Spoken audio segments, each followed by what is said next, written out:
We sincerely apologize for the slight delay, but you're still watching Fafana Africa, and we've been talking about youth participation. Now, for how long would we keep repeating the mantra, the youth are the leaders of tomorrow? The future leaders need to know what to expect from the future, but they can't if they're not carried along in the present. You see what I mean? Anyways, joining me are three amazing guests. I have with me the National Service Person, Bremen M&A Junior High School, Stephen Appiah, who's joining us all the way from Kumasi in Ghana. I also have joining me Ben Akinleye, a youth advocate, who's also joining us this afternoon from Lagos, Nigeria. And of course, I have my in-studio guest with me, Ajenya, I hope I got that right, Abdulquadri, at least I tried, who is a youth advocate, who's joining me right here in the studio. Thank you so much, gentlemen, for being here. It's an absolute pleasure. Okay, so very quickly, let's just go straight to the conversation. I did an extensive introduction where I talked about the fact that youth for a long time have been told to believe that they are the holders of the future, they're the leaders of tomorrow, they're the ones who the future is heavily or solely dependent on. But a lot of times they are not carried along when it comes to policy making, decision making. And recently we've seen a lot of youths, trying to break the status quo, trying to clamor for representation, taking matters into their own hands, so to speak. We've seen in Kenya, we've seen in Ghana, we've seen in Nigeria, South Africa, and around the countries. Now, I'm going to start with Stephen. What opportunities would you say are, if any, are available for the youths to engage in decision-making processes? Now we know African countries, they are signatories to a number of frameworks, and these frameworks actually emphasize youth participation and inclusion in diverse ways.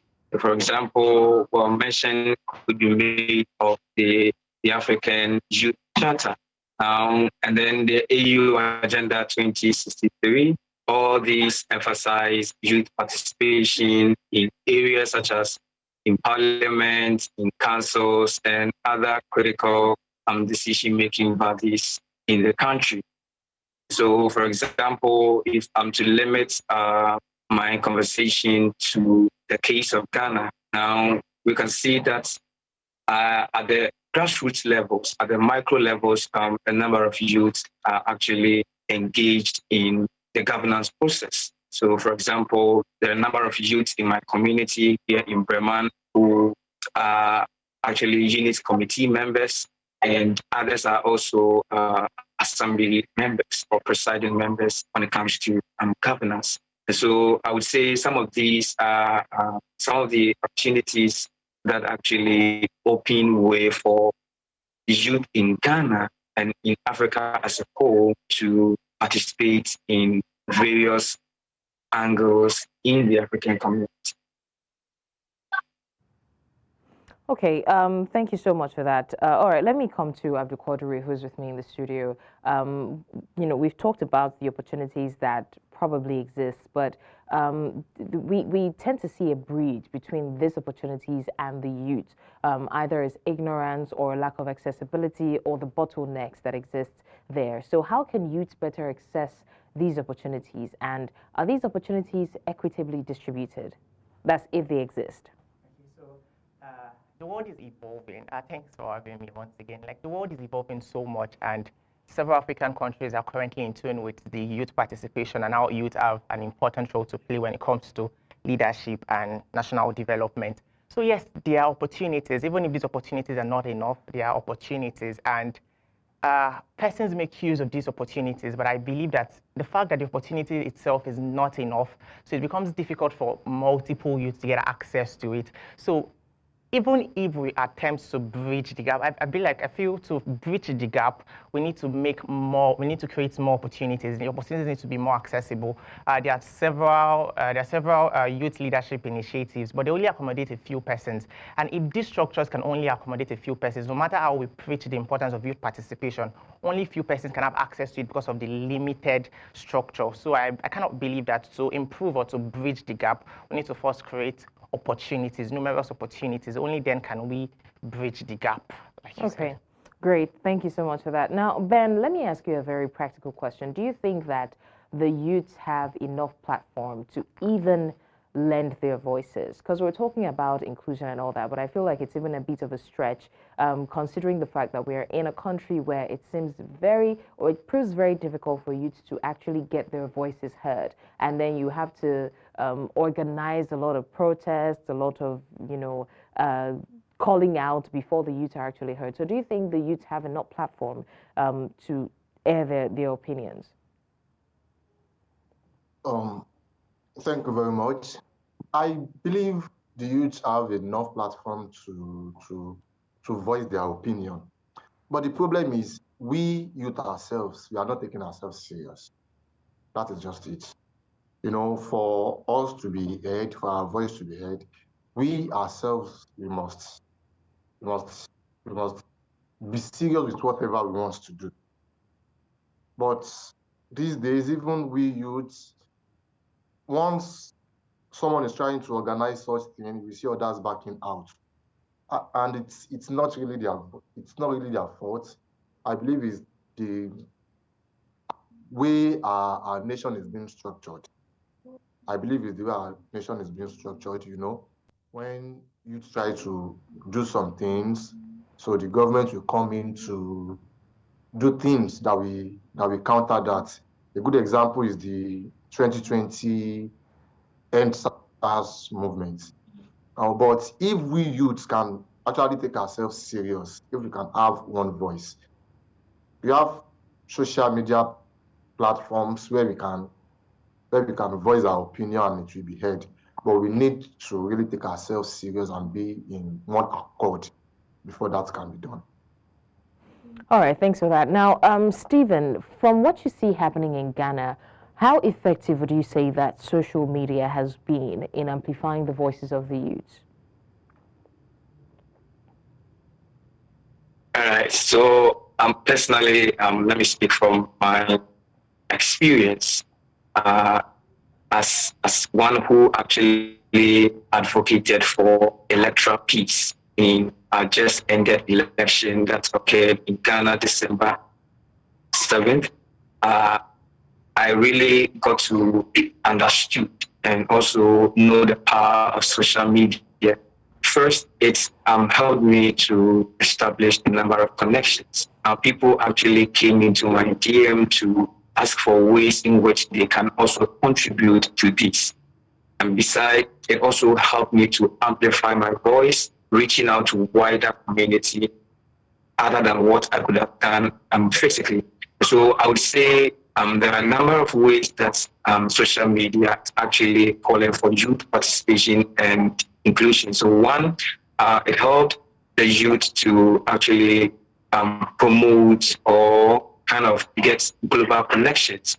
So as a way of we trying to voice out our needs, now we get to get connections from people far away from our closest. And also it helps us to actually get a number of supporters. So talking about global connections and also help us to also get wider platform to amplify our voice so that those who are in the government will also get to know what our predicaments are and now come to our aid. So social media, in a way, I would say, help us to one, amplify our voice, reaching out to wider community, drawing awareness on youth in other parts of the country. So that is something that I would talk about, social media role in helping the youth in amplifying our voice as Ghanaians.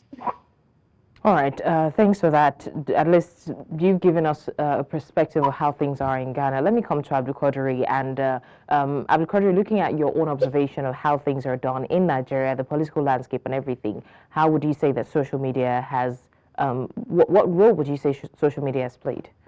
Okay, so currently the social media is like the youthful domain where practically almost every youth get access to social media.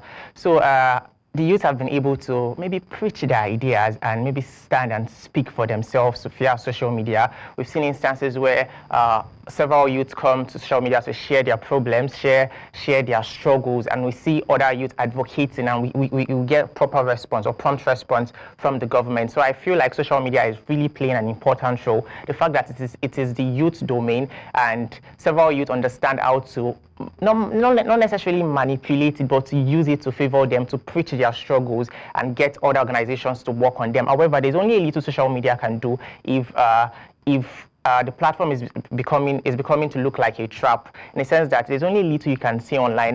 The atmosphere is not safe enough for people to share their struggles and try to advocate for youth participation. We've seen instances where people air their struggles or air their displeasure with the system on social media, and they've maybe either gotten arrested, they've been shut up one way or the other. So social media is great, it's serving its purpose, but the atmosphere in my country is making it a little bit more difficult for it to serve its purpose. So I believe that structure needs to be revisited, and the atmosphere needs to be welcoming enough for more individuals to be able to use it properly to air their displeasure and to advocate for youth participation.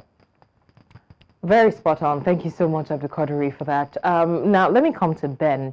How would you say that sociocultural norms and expectations have impacted youth involvement in their decision-making?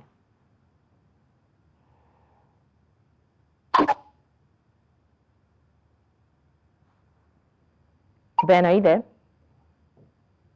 Yes, I'm with you. I said, can you come again, please? Okay, so I'm just basically asking, how would you say that social cultural norms and expectations, what society expects of the youth, what people expect the youth to do, what Nigerians are usually have adapted to socially and culturally, how would you say that has impacted youth involvement in decision making? I'll give an example. A lot of youths are now lax when it comes to participating in governance because they don't believe that they should, or because there's no precedent of people, a lot of youths who have actually done that successfully. So how would you say that has impacted the involvement of youth in decision making?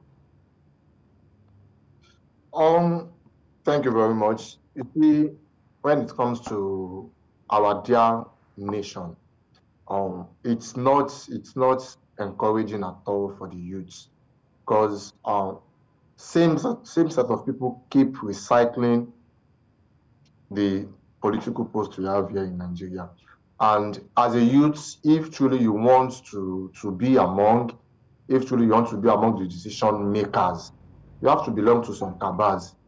And not everybody will have that chance to belong to a particular cabal.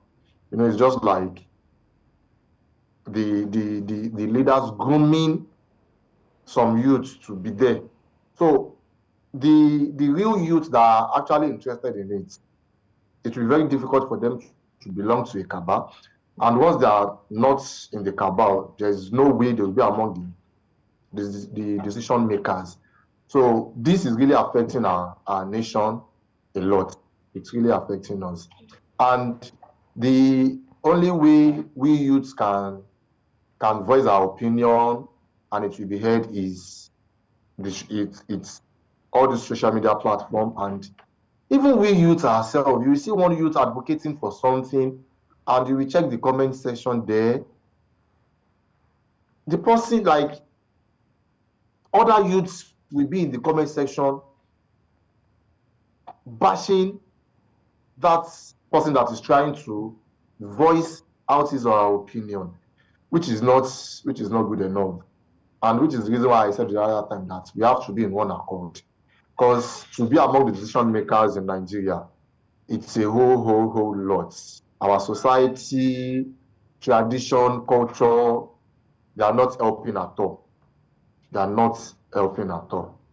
So if we youth want to be among the decision makers, then we have to pick up ourselves, look for a way to do it. And for that to be done, we still have to be in one accord. So that's it. All right, thank you for that. Stephen, very quickly, now we've seen ageism also play a role, especially in this part of the world where, in this part of Africa, where the older people take respect very seriously. You hear things like, oh, I know your mates, you know, when elders are talking, the young people should sit down and things like that. And I think that that has influenced how the older people see the younger generation, and that has also influenced the political landscape as well. So what role would you say that ageism plays in excluding the youth from decision-making processes? Okay, thank you so much. Now, with respect to ageism and then how it's actually influencing youth participation in the country, I would say while there have been significant strides made in the Ghanaian community, however, there's still a way long to go. So there is this perception that the aged or the experienced one always have something rich to share. And so I believe that with mentorship and then provision of training opportunities, as well as exposing the youth to early leadership roles, I think we can, in a way, dismantle this whole issue of if you are not other experienced, you cannot lead, or you do not fit to lead. So in our country, it's a challenge. Though there have been some significant strides, it's still a challenge. So I believe with mentorship, provision of training opportunities, and also exposing the youth to early leadership roles, we can better address this, and the youth can also be seen participating in several sectors in the country, which can spearhead development.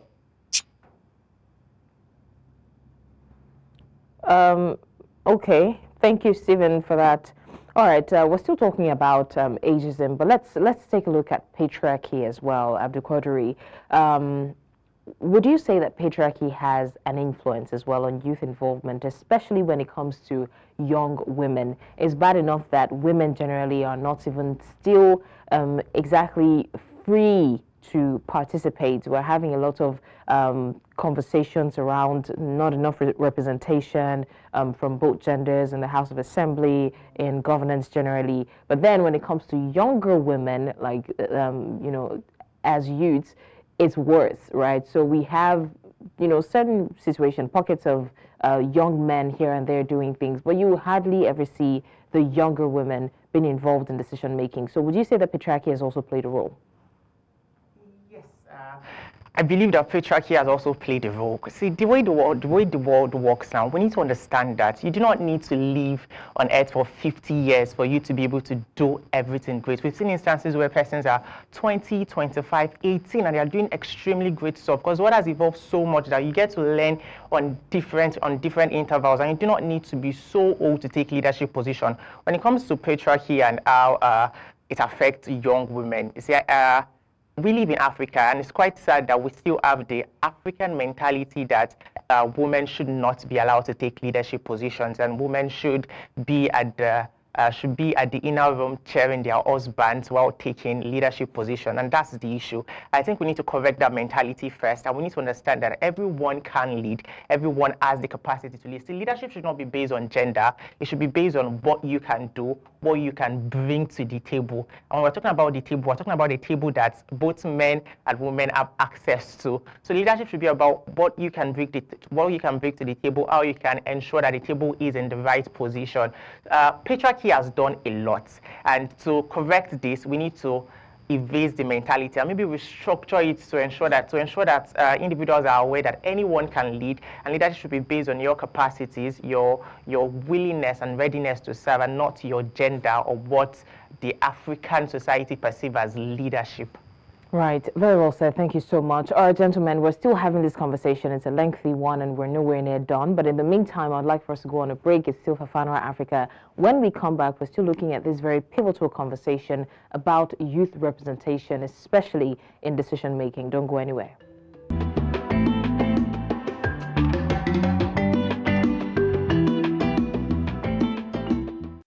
Many thanks for staying with us. It's still for Fanwa Africa, and we're still talking about youth representation and participation in decision making. Now, before we went on break, I was talking with my amazing guests, three gentlemen. I have Stephen Appiah, National Service Person, Bremen MA Junior High School, who is joining from Kumasi, Ghana. I also have my live in the studio with me Ajenya Abdulquadri and, of course, Ben Akinleye. Now, Abdulquadri, I want to ask about mentorship. Now, we've talked about youth participating, opportunities available to them, but one thing that we seldom hear about, especially in this part of the world, is mentorship, especially, in the political sense. You hardly see someone who's been in the industry and is still in the industry holding the hands of younger people, dragging them up. The most we see is godfatherism, and most times, let's be honest, it has more negative impact than positive. I'm not saying that godfathers are only negative, but you understand what I'm saying. Yeah. So basically, the question is, how important is mentorship, especially in the political sense, and how effective would we say it is in ensuring youth participation? Okay. By my knowledge of mentorship, I know mentorship is having someone who is willing to guide you and help you through the entire process. It is very important in every sphere of life, and when it comes to leadership and taking political positions too, it is important. So this is what I view. This is what I think it is. We have several organizations who create several mentorship programs when it comes to youth participation, civic responsibility, and all of that. They are serving their roles as mentors to guide these youth. But there's only a little you can do if you're just learning and you do not have any platform to replicate that you have learned or to transform it into practice. So for mentorship to thrive in leadership, I believe that youth still need an opportunity to take part in it. Imagine the quota for the House of Representatives or the National Assembly as a specific amount of number for youth. This way, we get these youth get to lead with adult leaders, and they get experienced leaders per se, and they get to learn from them. These persons are willing to hold their hands through the entire process. Mentorship is very important. It plays a vital role in every aspect of life, and so does it play too in leadership and taking political position. And like you said, there is a thin line between mentorship and godfatherism.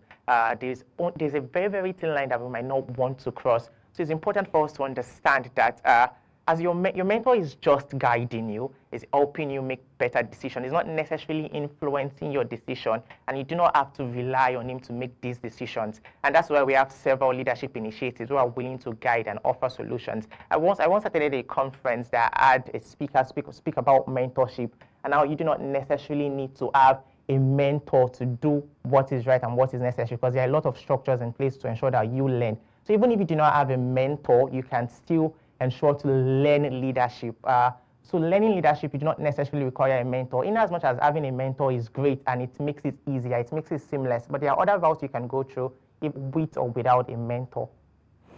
Great. Okay. I like that you also still emphasize that there's actually a thin line between mentorship and godfatherism. Now, another major question is how vast or how well read are the youth themselves when it comes to the Constitution, when it comes to the laws of the land, because that's one unending conversation. We hear things like, okay, the older people saying the youth you're asking to participate don't even know about the Constitution, don't know about the laws, and they don't want to learn. So how interested, that's number one, are the youth in the Constitution of their country, and how much do they know about the Constitution before we even talk about them being actively part of the decision making?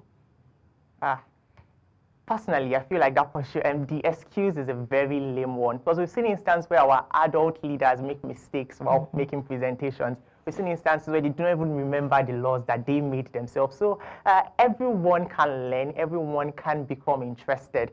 It's the structure put in place. You see, the structure excludes the youth, and when its concept is excluding me from participating in it, there's only a little that I can do. So to work on all of that, I believe that the structure needs to be revisited to ensure that youth have a chance. In Lagos State, there is something they call the Youth Ambassadorship, where the youth apply and they train over 500 youth, and at the end, they select 50 ambassadors. This way, they are learning, they are part of the system, and they are learning leadership. I understand that an average Nigerian youth might be interested in making money rather than lead. But it's because of leadership, they do not understand the crux of leadership, and the concept has not been preached to them. The system currently is excluding them. So to make them want to do it, you need to ensure that the system itself is welcoming enough, ensure that the system is accommodating So we need to revisit the structure. Yes, not everybody understands the crux, not everybody knows the Constitution. And but it's important for the government themselves to leverage what the youth have access to ensure that they preach this importance to them. They understand that the youth, they make excuse that youth would rather stick to their social media platforms than to lead or than to be interested in leadership. Then why not use social media as a tool? Why not preach all of this importance to them on social media? Why not take the Constitution to social media? Why not take these conferences to social media? Why not just create, you can create a structure around it. So I cannot believe that all of these excuses are lame excuses. A government that is willing to include its youth and a government that understands the importance of youth participation would leverage the tools that the youth get access to ensure youth participation and leadership. Right. Okay. I also want to ask a follow-up question to that. Do you think that the youths tend to get demoralized when they see, I mean, several times we've seen youth activists come up, we've seen youth advocates come up to try and do things for the youths, but a lot of times we see cases of victimization, we see cases of scapegoating in the sense that they now start putting a target on the backs of every youth that tries to speak up for the rest of the youth. And in very few cases, we see people trying to buy them over, right? And maybe bribery. I'm not saying every youth falls for it, but some of these challenges are the things that can demoralize youth from wanting to participate, because it looks as though once the youth show interest, there's attack from every angle. So do you think that is demoralizing to the rest of the youths? Yes, it is demoralizing. It is very demoralizing. And in fact, a typical example was the NSAS protest. After the protest, we saw how many lives were lost. We saw how parents are scared. They don't want their children. There are a lot of children who are willing to take actions, but their parents are restricting them because they understand that, oh, the structure put in place currently in the country is not good enough for them. They understand that they cannot get protected by the structure.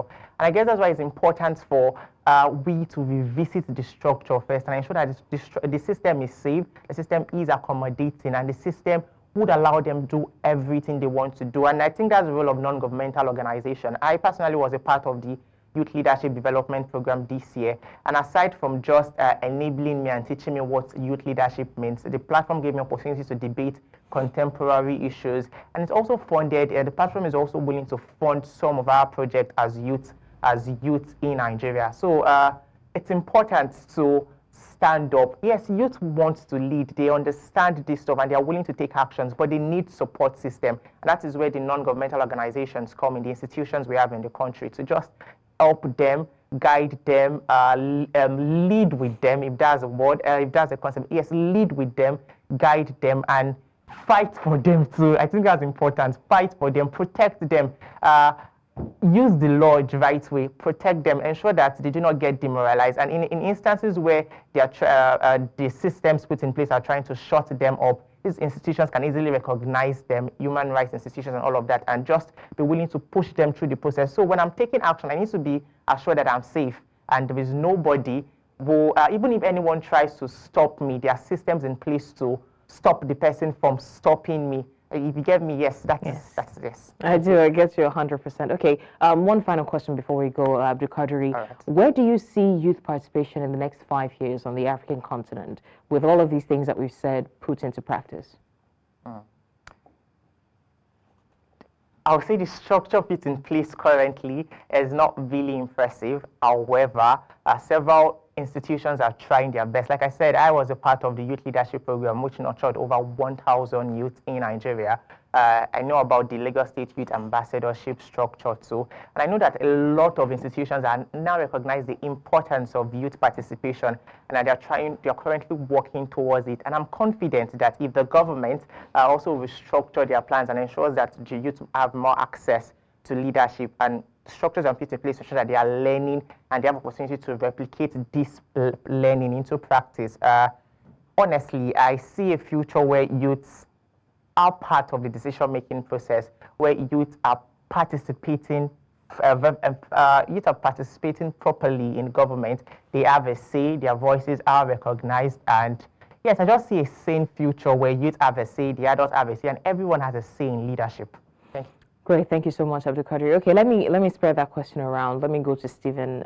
Stephen, Where do you see youth participation in Ghana in the next 5 years if all of these suggestions and solutions are practicalized? All right. So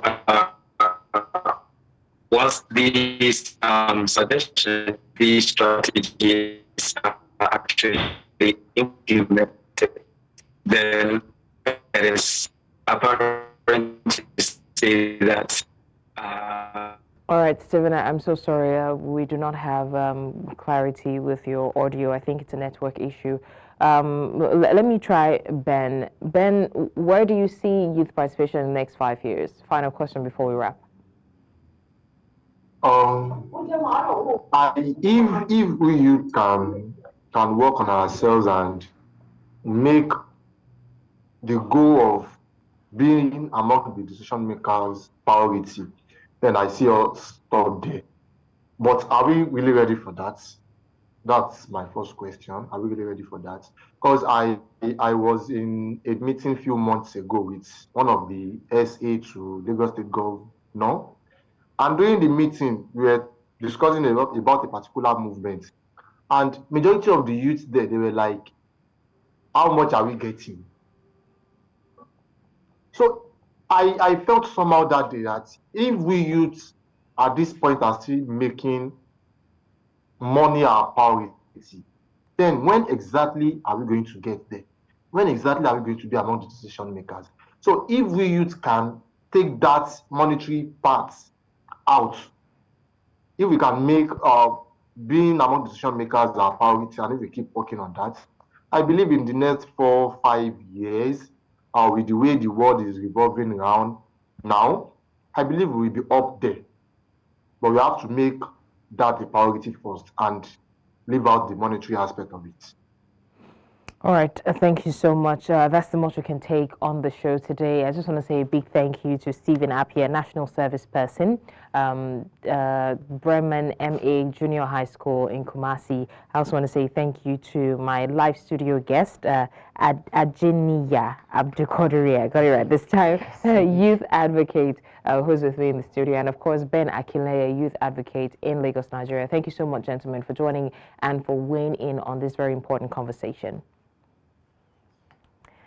All right, that said, it's been a very beautiful conversation about youth participation and what can be done better to ensure that the youth have a voice in the Constitution, in the decision-making, in the reforms that are being proposed day in, day out.